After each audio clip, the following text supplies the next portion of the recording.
Thank you very much, Ali. Mr. Ali Jafri, it's my great honor to be able to speak to your organization, and I'm very happy to be part of your Madinah Institute for Leadership Entrepreneurship. It's a very wonderful organization. I've seen that you've done a lot of good things. Also wanted to thank Rovaida Kazmi and also some of my friends who I am aware they will be participating, like Don Wyan from my Toastmasters group, which I'm great fan of, and I'm going to make a few references to this self-help group for leadership. Also Professor Bingman and Professor Kraft and Anders Wiedemer, who is the leader at the Catholic University of America for entrepreneurship, and also a writer and a wonderful leader. So I wanted to say that in my part of talking about the ABC of entrepreneurial leadership in our disruptive global world, you may be somehow perplexed. Why do I want to talk about the servant, the virtues, and entrepreneurial leadership? As you know, those three parts are actually own topics in themselves. You could spend a lot of time not only talking about the servant leadership, lots of time on entrepreneurial leadership. And I have to say that the most important element that is the basis or the foundation of any leadership is the virtuous leadership, because without virtues you cannot get anywhere. So I will spend a little bit of time talking about the four cardinal virtues like prudence, justice, fortitude, and temperance. And we'll not be going through the talking about the theological virtues like hope, faith, and charity. However, we will make a number of references, and I hope you will help me to espouse. I know from a friend of mine who I had a lunch a couple of days ago, Professor Bingman, who has written a number of interesting books about Islam and about the Arabic culture, that in Quran there are many references to both leadership, servant leadership, and service leadership. So I think that they will be very much close together, tied, and we'll be making some references to that. When I talk about the process of good leader, I will show you in slides the acronym of leader, and in this acronym we'll go step by step, and I have to say I owe to number of writers, because not only people who are classics in leadership like Warren Bennis, who's written many important influential seminar books on leadership, and people like John Maxwell, but also many people who I think have been following in this. And there is one fellow in particular, Alexander Harvard, who wrote a few years ago a book about virtuous leadership, and then we will go through the 6 elements of this leader, and then I will spend a few moments also going through some of the necessary important dimensions of 6 dimensions of leadership, of the service leadership, like a vision, values, direction, persuasion, support, development, and appreciation. So when we will be talking about this, maybe you also are thinking, why do I talk about ABC of leadership? Basically, as we can imagine, ABC should be simple as 1, 2, 3, ABC, but there is more to it. One thing is that ABC is not only saying that it should be simple, but it is also something that it's a first initial steps that we take, and there is something like reciprocity of ABC and CBA. I think I learned it from Dennis Waitley when he says that in leadership, in management, in any type of business, you start with ABC of CBA, which means that whatever you C, conceive, B, believe, then A, you can achieve. And I think another great author and writer, Daniel Pink, who said and wrote a couple of interesting books recently, To Sell is Human, he talks about surprising truth about leading, moving others. He says that ABC in his thinking stands for always be closing. And what it means is that we are all salesmen, leaders particularly, because we are all selling our enthusiasm, our energy, our knowledge, our vision, and all the things that we want to create for the better world.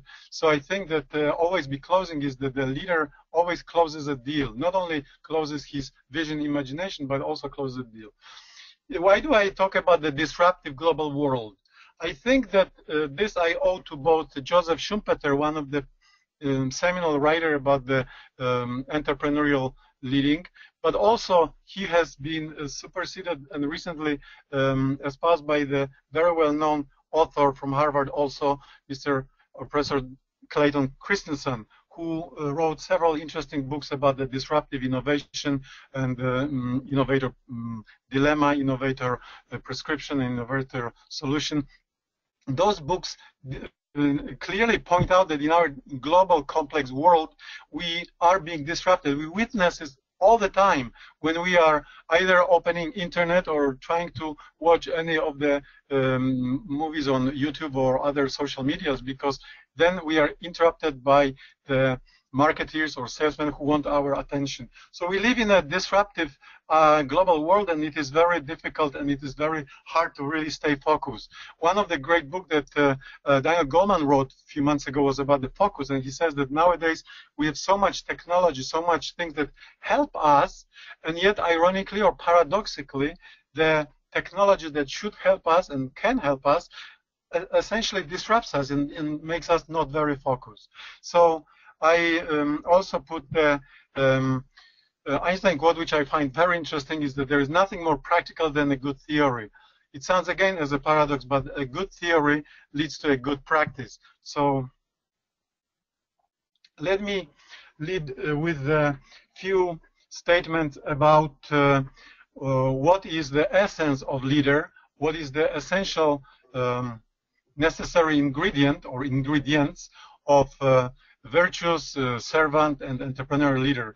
It's a formating habit. Formation of habit is what I think that we all heard, or many of us learned from both Aristotle and also with 7 Habits of Highly Effective People of Stephen Covey, who has written this in one of his wonderful books that has become classic, is that we are all force of habits, which means that habit is not our second nature, it's our first nature. It is actually what we are, and he says, repeating after Aristotle, that we are what we do repeatedly. And he says furthermore, excellence is not an act, it is a habit. So if we habitually are doing good things, we are good at doing this and we become excellent. And I think the John Maxwell, who was a great preacher for many years and transformed himself and morphed into the leadership expert and a very prolific author, says there is the law of lead. And the way that he says is the better you lead, the better you succeed. And I think that the part of it is that it starts with the leader of the 6th letter, L-E-A-D-E-R. Let me explain a little bit again, using the Stephen Covey's idea, and it is also by Simon Sinner. If you have heard him on a TED show, he had a book called Leaders Eat Last. He borrowed this idea from the military, from the commander who told him that in the army, in the Navy, they always have the lower ranking in first and the higher in last. So I think that the part of it, what he talks about, is that this is the leadership qualities, that there are 6 elements which comprise the good leader. So what does it mean to be leader? L stands for you're living, you're alive. I think Peter Kreeft tells beautifully that we all of us, should be grateful because we are alive. Because we all of us are great, might not have been. So being alive in this world is already a great prize. It's a great leadership skill, because we raced, we ran, and we were born. So I think in the culture, which is an unfortunate culture of death in today's world, that being alive is already a great gift, a great prize, and great leadership skill that we have. Then when we live, we of course learn to love. We love our parents, we love more and more knowledge, and then when we live and love and learn, we eventually, after we pass through these stages of the 60s plus 10 or even a little bit more nowadays years, we aim, or some of us want, and if good leaders are visionaries, and most of them they should or could be, they leave the legacy. And legacy is something that we'll be talking a little bit more, because the legacy is something that if you begin in thinking with end in mind, you know where you're going, coming, and even though we are not talking about the necessarily private sector or public sector or life after life, but we talk about that we live only limited time, and we should and could be thinking that we want to leave the world a better place. And I think that President Abraham Lincoln was very good when he mentioned that during his life, when he quoted saying that I have this irresistible desire to think that the world has been a better place because of me being in it. That's a legacy of the person who has the good vision, mission, and desire. The E, I would like to say, it stands for that we are necessarily needing to be educated, and we go through education, most of us, long life. The university and leaders are spending most of their life even after school. The necessary, another important element is to have empathy. I will not have time to go through all of this because you could spend a number of days or seminars for this, but empathy is essential. It is not only essential, it's a critical ingredient for the leader, because empathy, what American Indians used to say, it's ability to walk in somebody else's moccasins. The moccasins are very soft shoes, and the more you walk in them, the more they form very clearly the prints of your whole feet. And the empathy is like being empathetic for another person, so standing in his own place, and that's a very critical ingredient. Another is N, energy, enthusiasm, and this is not only indispensable, but it's a critical ingredient for the good leader. And then leading by example. Yes, the leading by example is critical. We know that whatever you hear, you forget. Whatever you see, you don't remember. But whatever you've been able to do and you have somebody involve you to do, you can know and you are able to remember, and you do it by example.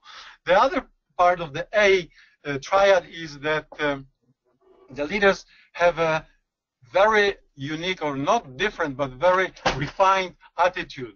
And what does it mean is that their attitudes form in such a way that they realize that their attitude determines their aptitude. The more they are sharing and going towards other people, towards servant mode, the more they grow higher and they achieve higher levels.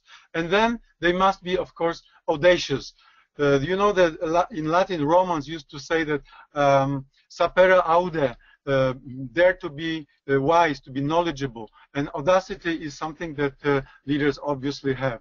And coming to the next letter of D, which means the desire, it all starts with D. Actually, when you would look at the Mr. Covey, who wonderful author, said that what is great of his writing of these habits of the leaders or principle-centered leaders, he was saying that he doesn't tell you anything that he has not heard or you haven't heard. There is not discovering any great invention, but he says that there are three rings or three circles that basically the triad or trinity is very powerful, not only in a religious context, but also in the context of practical life.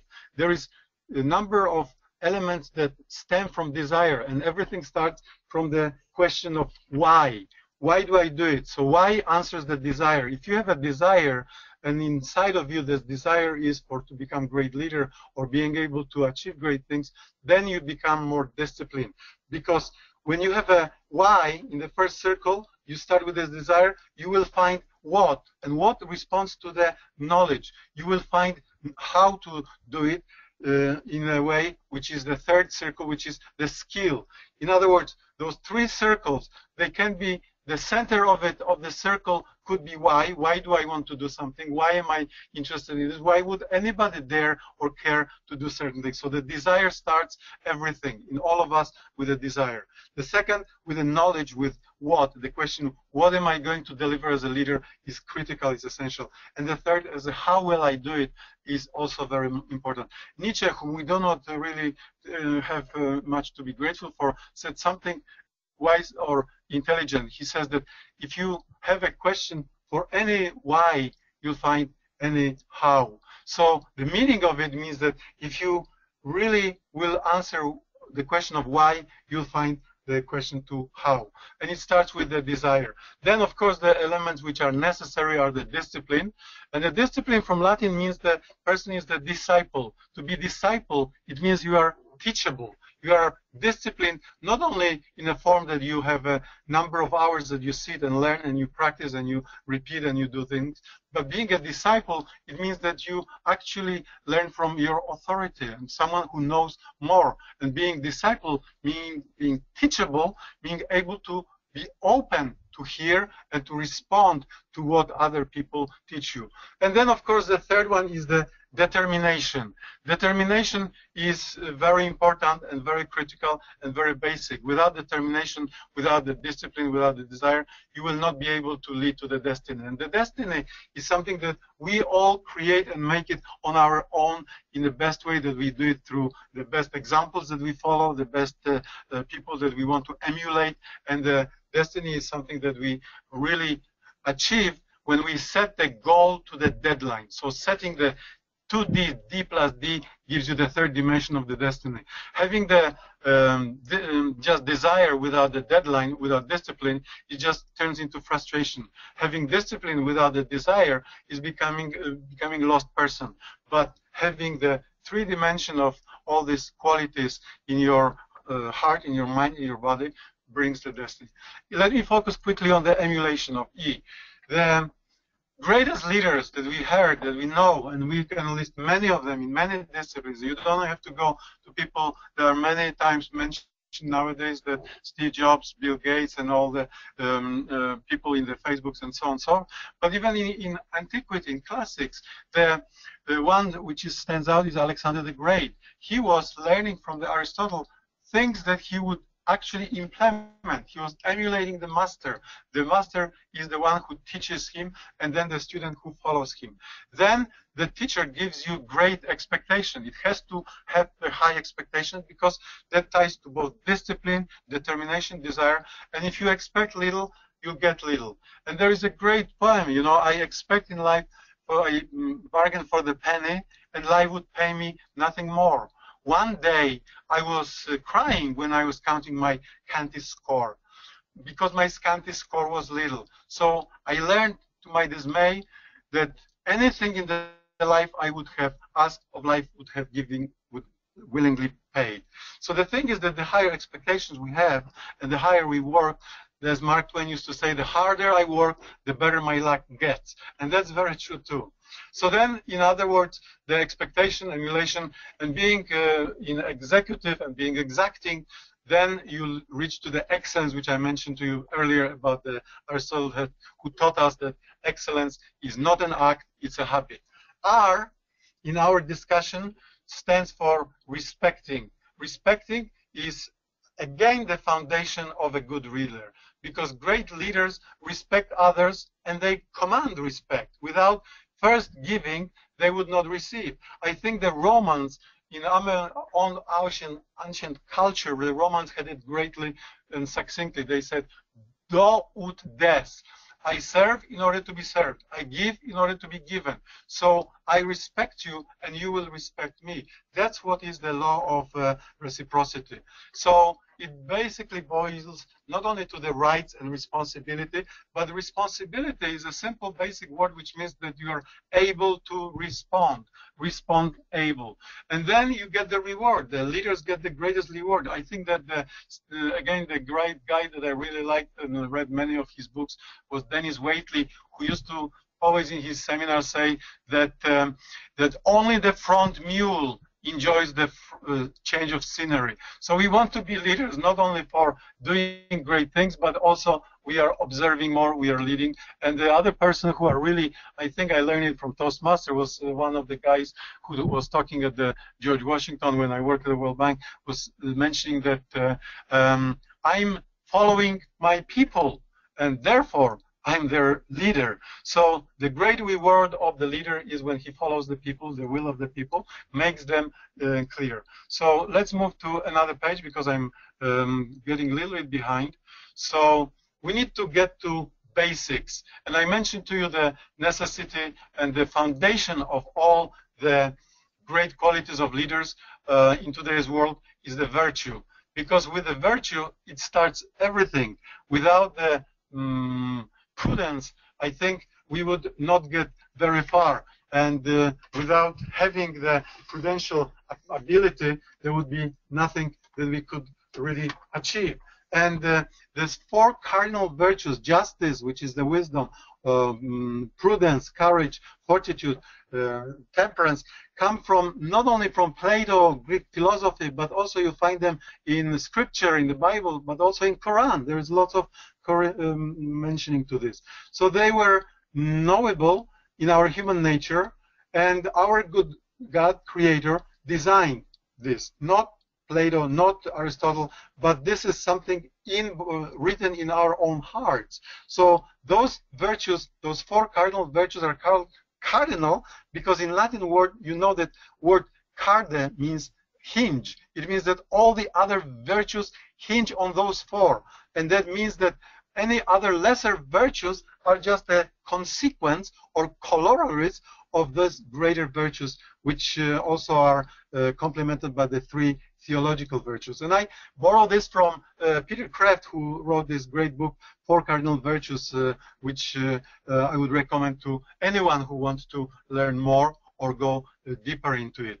Then we need to talk about the humility for a moment. I'll give you the sage who has been accosted or approached by a young individual who wanted to be great leader, and he asked the question, as you see, the question, sir, he's asking the older sage, could you please help me to attain the humility? What am I supposed to be doing? Can you guide me? The answer, the old sage, the wise man, told him, go around for 1 year and look and try to find someone who might be beneath you. And after 1 year, come back and report to me. What do you think that this young gentleman would do? He, of course, went to did a survey, did a lot of, not only monkey survey that we have today, but he did the person-to-person interviews and so on, and tried to find out the answer to the intriguing, simple, and yet very powerful question. And in the end, what happened, he found the answer. After the year, when he came back, this old wise man told him and explained. And we all can agree or sympathize or understand that you have only obtained your true humility when you find nobody else that you can think that is beneath you. I hope you can agree with this statement, because I think the greatest leaders, what is first most striking, most impressive of them, is that they treat you as an equal. Not only as equal, but they always find a way to really recognize some great qualities in you. And that's what makes them so appealing. That's what makes them so attractive. That's what makes them so wonderful. When you would be entering into conversation with great communicators of the past centuries in America, from Kennedy, Roosevelt, or Reagan, or Clinton, they usually make you feel not only very much focused on you and listening to you, but they really were giving you message through their eyes, through their smile, through their understanding and nodding, that they really recognize you. And I think that we want all to be understood as well. So I think that when I had the one-time question asked, what are how many types of people we have? Of course, if you count them, you would say there is over 7 billion. But there are only actually two types of people. One is those type of people who thinks there are two types of people, and then there is a second kind of or type of people who think that we are all the same kind of people. So that's what is important. Another thing that I wanted to emphasize is that we've learned from old tradition, not only from great sages of Roman, Greek, and Arab countries, from Hebrew and Arabic from Abraham. But also, here's a summary of a very good statement by Lao Tzu, who says that the leader is best when the people barely know that he exists, right? And when he fails to honor people, then they fail to honor you. But a good leader who is doing this, and when all is done, his aim is fulfilled, then everybody are able to say that we did ourselves. So that's the message of Mr. Lao Tzu.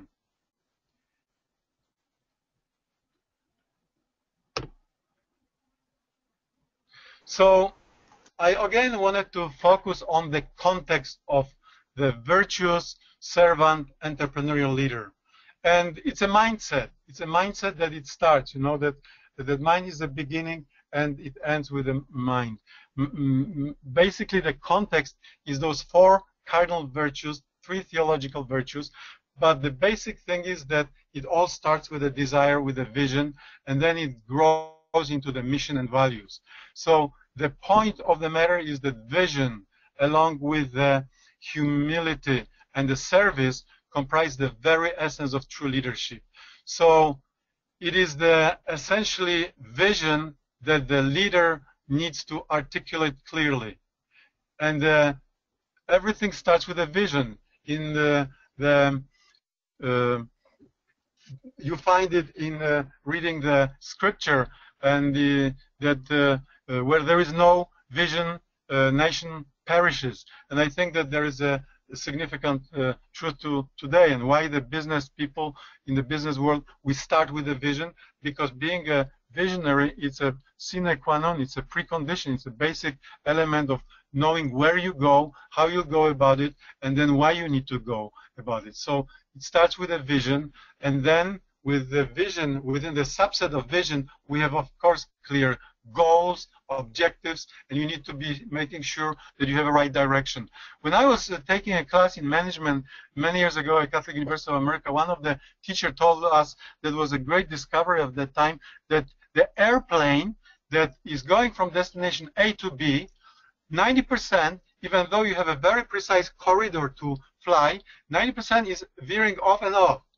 Is not going 100% on the course, but the direction is straight and clear. And I think that these 3 things, the goals, objectives, and directions, are then important, because they get you to the achieving the vision and mission. Of course, the values, what we value, are important. The integrity, the honesty, these are the elements of today's world. And then again, they are the subset of nothing else but the cardinal virtues. And we somehow, in some way, try to eliminate them, forget them, make them laicize them, or make them more secularized. But essentially, those can be found in all the greatest tradition of Judeo-Christian Islam and traditions of the West. Finally, the third part that I think is very important, I will spend a few minutes borrowing from the Toastmaster I learned in the high-performance leadership. It is that persuasion, support, development, appreciation, and all of this above, that they comprise the service of servant and entrepreneurial leader. And I think that we need to basically go through those elements, because those 6 dimensions of service leadership is where the good leader becomes not only effective, but it becomes very efficient. And I think that we all heard, many of us, that there is a clear difference between efficiency and effectiveness. Efficiency is nothing else but input-output ratio. It's a quantity, it's a speed, it's a very technical approach. But you know, it's a difference of doing things right and doing right things. Leaders do right things, and the efficient people do the things right. And I think that there is important distinguish. So we need to get again. Let me quickly sum up the things I mentioned so far. I'm racing with time, but I hopefully will be able to give a bit of a quick background about, again, vision and values. What do we mean by good leaders having the vision and values? There are 3 elements to this. You imagine or you envision what you would like to have happen. Secondly, you understand and you see what is happening now. And then thirdly, you decide what needs to be done to make their vision reality. And I think G.K. Chesterton was great, who says that great Christians are those who are leaders, because they both hate this world a little bit, but they love it also a little bit. They hate it to see that it's not perfect, but they love it enough that they want to make a change. And I think it's a very healthy. Unfortunately, we have forgotten the wisdom of G.K. Chesterton that I would recommend anybody who wants to be a great leader read more. And then, of course, leaders identify and personify the basic beliefs. And leaders value not only honesty, integrity, quality, but they are great communication. They are great communicators, and they are both in words and actions.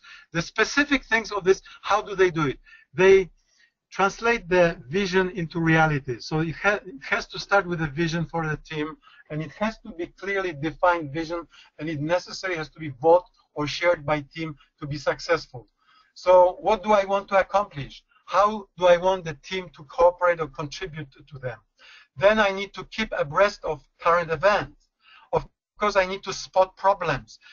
Every time good leaders is seeing reality, he looks at the big picture, but he is the proactive, not reactive. We know that the word proactive 25, 35 years ago did not really exist in the dictionary, but now we all talk about be proactive. Don't let yourself behind. Don't be reactive. Then you be decisive. You have to be afraid of being wrong, usually, and act conservatively, but do not accomplish much as those who are willing to take risks. So being decisive is being able to take a risk. Can you be able to make decisions quickly? Then you need to practice values. And people expect leaders to be role models. We talked about this excellence, right? And being able to provide values which are critical for the teams to succeed. So we need to practice values to promote them.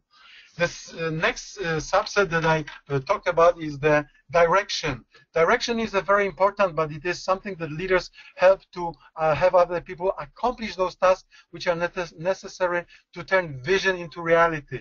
This is what the definition of Warren Bennis is in a short way. It's turning the vision into reality. Something that you imagine, then you make it real. Everything is actually created twice. First you think about it, and then mentally, after you form the real picture, we come to a reality of formulating, implementing, and creating it, and then verifying and improving, and the circle goes of the Kaizen, which is continuous improvement and continuous work of doing things better than before. So leaders set goals, establish priorities, and delegate responsibilities as necessary, and that's their role as a director. Then they are persuaders. They persuade, and persuasion is important because leaders not only need to persuade others to see, but they also understand and help others to see and believe their vision.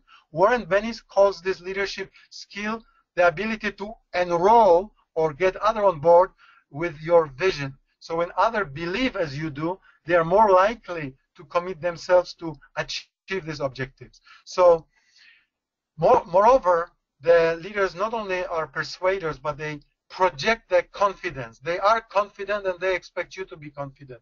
And I think they communicate bigger picture. They are those who call for action. And then also they provide you the support. The support is that you are keeping informed on progress. You use resources wisely.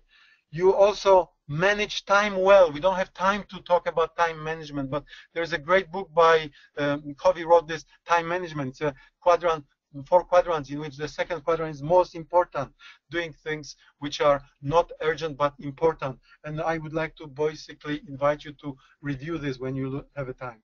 The other thing is that I wanted to say is a few words about development, that the great leaders develop people. They look at themselves and everybody they encounter, and not only equal, but they see the seed that they can grow, nurture, and make someone who will not only follow them, but supersede them.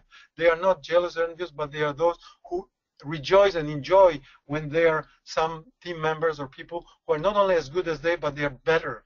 They celebrate this. So they are becoming teachers, coaches, mentors. I always tell in my classes that I'm your great admirer, and I can be your mentor and teacher, because, you know, in school you cannot teach anybody anything. The teacher is basically the supporter and the person who provides the light. And I think that Plato was right when he said that the knowledge should be and wisdom should be as the torch with the light of flame. It cannot be considered as the vessel in which you throw the information, especially in 21st century when you have so many technologies, social media that are able to be harnessed and be able to give us instant information, instant knowledge. Of course, the wisdom is a little more far-fetched because you have to have a virtue. There is no way to reach wisdom without being virtuous. So another thing is that the great leader builds the esprit de corps, which is the team spirit. And then he is the one who appreciates. The appreciations that was mentioned here is this, what great founder of the pragmatic school, the Harvard professor William James said that the deepest craving of every human being is the need to be appreciated. We want to be appreciated, we want to be understood, we feel not only relief, but we feel that we do belong, because we all want to be appreciated, we all want to be understood. There's a book with Please Understand Me. I think when some of you take the Briggs-Meyer test for leadership and so on, you probably are given this textbook. That's what I remember. I was given this book when I was at the World Bank years and years ago. Now, of course, we do not use so much Briggs. There is the Ocean, which is a bit of a refinement of this, but of course, both are very useful. So the appreciation is giving you time to praise, to recognize, to be positive reinforcement. To give the positive reinforcement is necessary, it's indispensable. It is our craving. Mother Teresa, who we will be in a few days on the Sunday celebrating as a great saint, said that in our world there is over 7 billion of people, but there is more than 4 billion of people who are not only starving for food, but there are more people who are starving for appreciations, for longing for Creator to come and console us. And I think there is a great message in it, and I think that is something that we have to recognize, that we need to be appreciated and understood. So I think that this is the important element of appreciation. Another important thing that I wanted to say is that leaders also use rituals, celebrations, and ceremonies to celebrate their achievement and keeping the enthusiasm alive.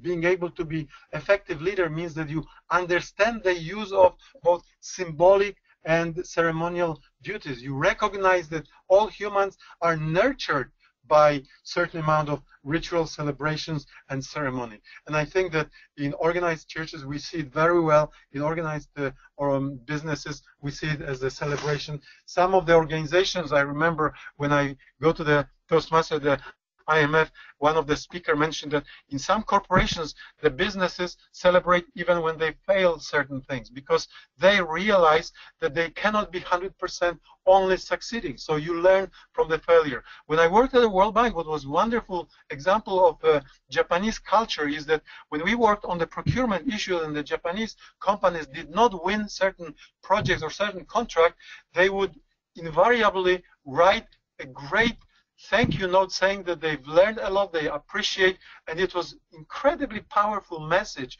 which was saying that the gratitude, the attitude of gratitude was showing how they were really not only improving and learning, but that was a very great part of their ritual and their celebrating. So with this I wanted to be able to get into the way, how do you become more effective and great leader? So all of the skills that we mentioned today about the behaviors contribute to your better, effective leadership. By thinking about them one at a time, you can get much clearer picture and your personal strengths, and you will determine your skills that can be strengthened. So I mentioned to you this why, what, and how. The why is the desire, what is the knowledge that we need to have, and the how is the skill that we acquire. So I would say in advice to all of us that we don't need to be concerned ourselves with the old age adage that great leaders are born, not made. Actually, in our Toastmasters meetings, we find that great leaders are made. We are all born, and then I said, we are all born, and that's already great gift. That's great winning prize. That's already you were, and we are all leaders because we are born. We led to our life that we lead. And then I think that it is true that some people have personalities or social skills or talents or communication skills, that sometimes even certain physical traits used to be, you know, that in former centuries, in former age, the 18th, 19th century, Thomas Carlyle said the great trait leadership, that the person had to be tall, very imposing and so on. And nowadays we see that Gandhi was just antithesis of it. He was short, was unimposing, was very humble, and yet he, as we all know, made a great contribution. And he always challenged us to ask us to be the agent of change or catalyst of change in the world that we wish or desire to see. So then we know that you and I can learn the principles and techniques that we need to know to become effective in working with others, but we need to also understand that our current skills and focus on what you need to learn can be effective leader is something within the reach and within the practice, practice, practice. They are only the three of that they are needing. So to be an effective leader, we need to have more than a goal to pursue or to be having a pleasant personality. You need to have a combination of the knowledge, attitude, skills, again, the why, what, and how, and also the habits of service, servant, habits of entrepreneurial, seeing that you need to see the world, as GK just said, not the perfect, but worth changing and worth living, as Bishop Fulton Sheen used to say. So you need to win with the support of others for following that course and help accomplish the necessary task to achieve the goal, and then derive the personal satisfaction for being great part of this enterprise. So I started with Lao Tzu, and I would say again that the great leader is best when people barely know that he exists. And he failed to honor people, and they fail to honor you. But a good leader, one who talks little, when it's all work done, his aim is fulfilled, they always say we did it all ourselves. I think that they are following with number of quotes, but I would like to conclude at this moment. I invite you to see those quotes. Then would have an opening for question and answers. Perhaps this is equally important and illuminating and useful part. In fact, my great friend and great leader and example, Peter Kraft, whenever he speaks, he always divides his speeches more for the questions and less for the speech. He says that speaking is like being in purgatory, because you have to be listening, you are not able to participate, but when you get to the Q&A session, that's a heaven, because then everybody is able to throw questions, and sometimes, often, questions are more intriguing and more important, more revealing than the answers themselves. So I would like to thank again that I had this great opportunity to meet with you today. I would like to encourage you to send me email. I respond to as many as possible, and I would like to be able to answer any of the questions that you might have. So with that, I would like to turn the lectern to moderator, and I would like to invite that we'll have Ali, if you can hear me, could you please let me see if there are some questions. Yes, Professor Mark, thank you very much for a very interesting presentation. Folks, we are now open for the question and answers. So if you have any questions, you could either put it in the question box, or you could equally raise your hand. There's a hand icon available on the console, so if you want to talk directly to the Professor Mark, please raise your hand and I shall give you an opportunity to speak directly. Let me go to the question box. We have some questions already posted, being the first one from Mr. Paul Greasley. Virtues become values and values result in behavior. How can different personality types such as introvert, extrovert maximize the practice of servant leadership? Could you read the question slower again? Okay, it says virtues become values and values result in behavior. How can different personality types, such as introvert, extrovert, maximize the practice of servant leadership? I see. That's a wonderful, great question. Thank you. Actually, this is something that in fact, I saw a couple of days ago a very interesting lady, a lawyer, who is priding herself on being an introvert, and she says that anywhere in the world, 1/3 to 1/2 of us are introverts. The introverts actually get things done.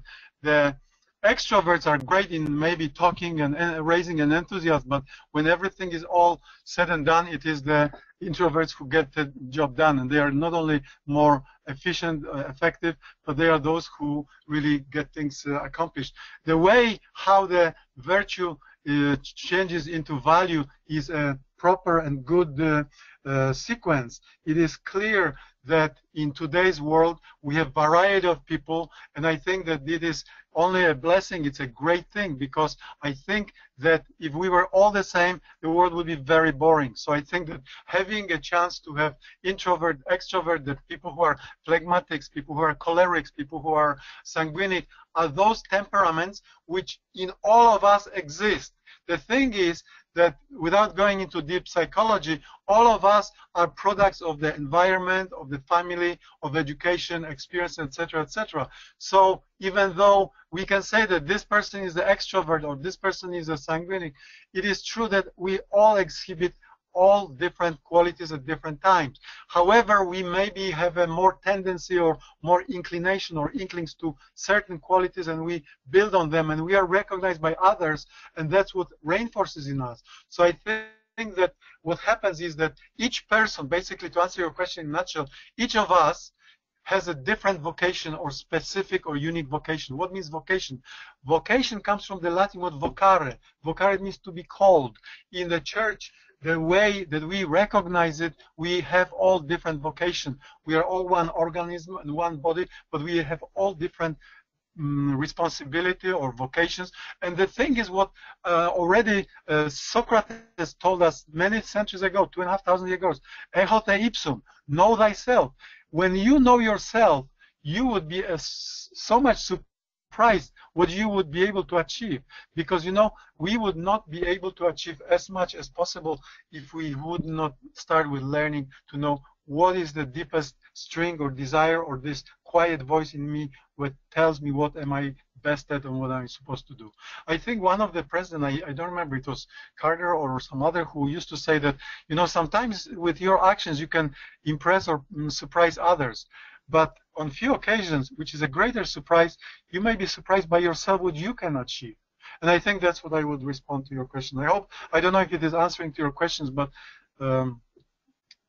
I welcome the follow-up.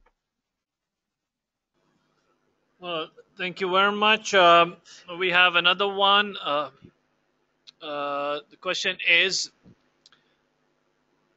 does servant entrepreneurial leadership have to compromise the power to diffuse and disseminate a positive energy with a sense of greatness?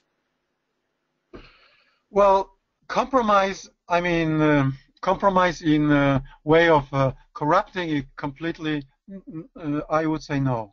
But if it is a way of continuing virtues, the values, and the things that we have in the Decalogue, in the Ten Commandments, I would say that once you subscribe to it, live by those very short guideposts, guidelines, then they are actually reinforcing and helping us. So there is an interesting book by, I think the title was Power and Principle. You know, we all know that the more you have the power, the more you have a tendency to be corrupted. The more you are having a power in your one hand, the more the person is corrupted. I think that was Lord Acton who said that perfect power corrupts perfectly. So I think that being able to find the balance of living the virtuous life, which means that sometimes you have what Steve Covey talks about in a situation, you have a deal, you have a no deal, and you have a situation that you do not want to deal with in a way because of the principles. You should be always trying to look at the win-win solution. And I think that win-win solution is in such a way that you base them on the principles, base them on the final result, and you base them on the way how you can be win-win. If it is no win, it's a win-lose, you may have to live with it. Sometimes there may be no deal because you do not want to compromise your principles. So I think that the virtues and principles should be and are the safest and shortest guiding post for the long-term profitability, for long-term entrepreneurial ability. And I think that, you know, in entrepreneur, you have both the social entrepreneur, cultural entrepreneur, and there are many varieties in this entrepreneur world, which I didn't touch upon. But I think that entrepreneur who is the most effective is the one who is most virtuous, because after all, profit is the result. Profit is basically applause that you did something both virtuous and worthwhile. Okay, does it answer your question? Well, thank you very much. Let me move to another question. How do the greatest of leaders empower their employees to act on their vision, mission, and values? Well, that's a loaded question. This calls for another seminar. I think, that greatest of leaders are those who not only articulate the vision, clearly state the mission, goals, and values, but they always are able to be not only supporters, but they are great enthusiasts, and they are those who really share, contribute, and go along and go ahead of them. And I think that the vision is something that we've mentioned, and this is something that in the Bible you read that without vision, it all starts with a vision, because without vision people perish, as you know. And then I would say that articulating the vision of the for any leader, it is the starting point. But vision should be a bigger picture. It should be something that is often called that you should be able to have the vision that is out of reach, but not out of touch. In other words, you have to see it. To be visionary, entrepreneur is the person who is the only one who is distinguished from others, that everybody is looking, everybody sees, but only the great entrepreneurial leader seizes it. So he not only sees, but he seizes. So he seizes what he sees. So I think, and one is S-E-E-S and one is S-E-I-S. So to seize, it means to capture, to grab. And I think that those what are the necessary qualities and requirements for the entrepreneurial leaders. And in some ways, in some capacity, I would venture to say that we all are entrepreneurial leaders. We all are doing in one way or another, and in some ways we do not recognize them. There's a great book by, actually two great, the recent book by Kaufman Foundation that talks about the entrepreneurial capitalism. And one of the things is called good capitalism, bad capitalism. And in this better capitalism, which is a most recent book, they talk about that the virtues of the enterprise, the virtues of the leaders in the enterprise make what the capitalism is all about. We are moving from this capitalist society which was only producing, only delivering things that the people would demand or really buy, to the system of entrepreneurship in which all of us are co-creators. What Daniel Pink in To Sell is Human says, that we are prosumers. We are both producers and consumers. And I think that the greatest of the entrepreneurs are those who are practitioners. If you look at the literature, if you look at the recent materials of the great innovations, when I go to China and I find that those people are constantly innovating, I'm amazed how they say that they are those people who are the practitioners in their field. If it is the surgeon of the knee, he knows how to design the super bicycle for going in the mountains.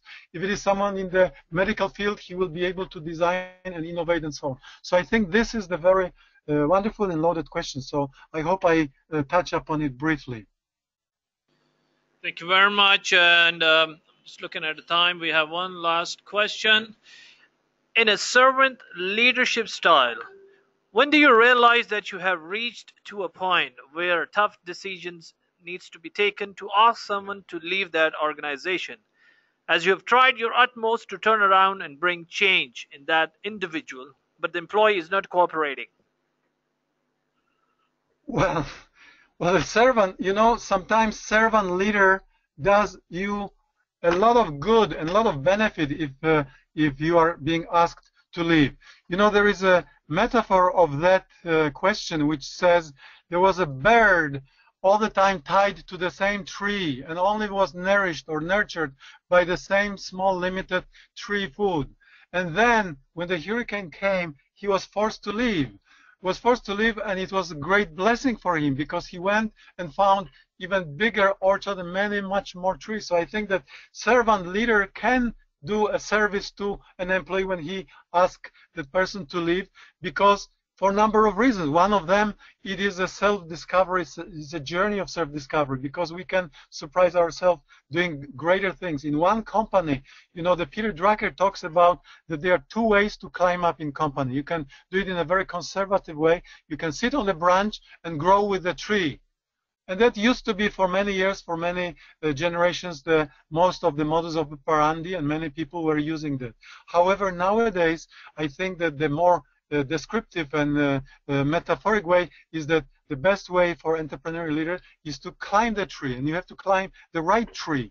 The Covey talks about that climbing the ladder. You climb the ladder of success. You resonate with it. You are climbing the ladder, and you find out on the top of this ladder when you look around that I was climbing the wrong ladder. So the person who is asked to leave can be given a great blessing, a service, and also help, because in some jobs, in some places, there is no place to grow. There is no place to be able to fulfill our own vocation, which is the calling, which is the talent, which is the ability to grow, to contribute. And then the necessary ingredient of bringing change, as you mentioned, is the best thing that you can leave and leave behind. And then maybe this is how your great achievements will begin. Staying all the time in the same is not the prescription that nobody really feels that we want to be recognized. We want change. The adage which says that the change is constant and growth is optional is very true. Well, thank you very much, Professor Mark. That really brings us towards the end of the webinar. Any concluding remarks that you would like to give before we dismiss out? Well, of course, I wanted to thank you very much, Ali, also Raveda. And I also wanted to say that, again, I started with Einstein. I will conclude with Einstein. He used to always say that not everything that counts can be numbered, and everything that can be numbered counts. So in leadership, I think that you have to be mindful of that. You know, you have to have always a bigger and broader and greater picture. And the thing is that the person who really achieves most, who is the one who brings about the great followers, great leaders most. And the person who is the one who really brings the meaning to them is the one who is remembered and leaves a legacy. Well, thank you very much. I really want to thank you on behalf of the Madinah Institute for Leadership and Entrepreneurship for taking this time to present this very, very interesting information through our live platform. So once again, thank you very much, Professor Mark, for this presentation. Thank you. And thank you again. My privilege, my pleasure. Thank you very much, sir. The feelings are mutual. And I would also like to thank all the participants who have joined in this webinar. I'm taking the liberty to show my screen about our upcoming programs, which is the Program for Advanced Leadership and Management, scheduled to be commenced on October 7th. It's a 2-week program, and we are having quite a number of speakers who are coming from the Ivy League schools such as Harvard, Oxford, Toronto, I say Kellogg, London Business School, etc. So the registration is open. Please feel to visit the mile.org/ajpalm. I've already shared the link. With that note, I would like to conclude and end this session with the note that we have recorded this webinar. So please stay tuned to webinar.mile.org to learn about our upcoming webinars, equally to access the archives section. So you all have a good day, good afternoon, good evening, wherever you are calling from. Wassalamu alaikum wa rahmatullahi wa barakatuh.